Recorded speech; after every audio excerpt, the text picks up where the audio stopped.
O futuro do ferrocarril é tamén futuro para Monforte, por iso vimos defender que se eliminen os pasos a niveis, un proxecto que xa estaba aprobado, que se electrifiquen os tramos que ainda non están, que se mellore o trazado. Precisamos un ferrocarril digno, un servizo público tanto de transporte de viaxeiros e viaxeiras como de mercadorías.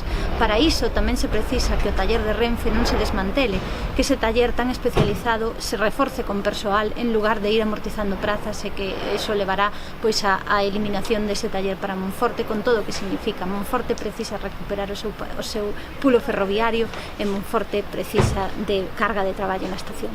En fin, problemas que en Lugo en xeral, en Monforte en particular, que é un núcleo ferroviario de primeira magnitude, que debe recuperar o seu pulo que tivo no pasado. Debemos ollar cara ao futuro e En Marea está moi preocupada por toda esta orde de temas.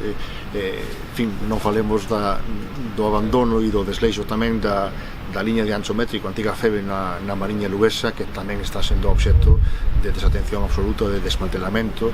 En fin, En Marea traballa, neste caso no Congreso, para mellorar as condicións, os servizos ferroviarios na provincia de Lugo, que tamén hai un desastre no que atinxa os horarios. En fin, Lugo é a provincia máis abandonada en infraestructuras ferroviarias. O Partido Popular está sendo un auténtico cancro para os servicios públicos e está levando esta mesma práctica dentro do Ministerio de Fomento. O Ministerio de Fomento está tratando de privatizar as infraestructuras ferroviarias, como fai coas autopistas, como fai cos portos, como fai cos aeroportos.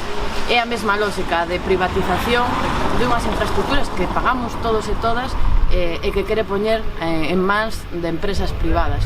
Isto é o que está sucedendo neste momento en Monforte, onde existe un taller que depende do sector público e que se está tratando vía cortocircuitar o relevo xeracional, que entre novos traballadores, que se renova a plantilla, cortocircuitar ese traballo público para derivalo cara ás empresas privadas.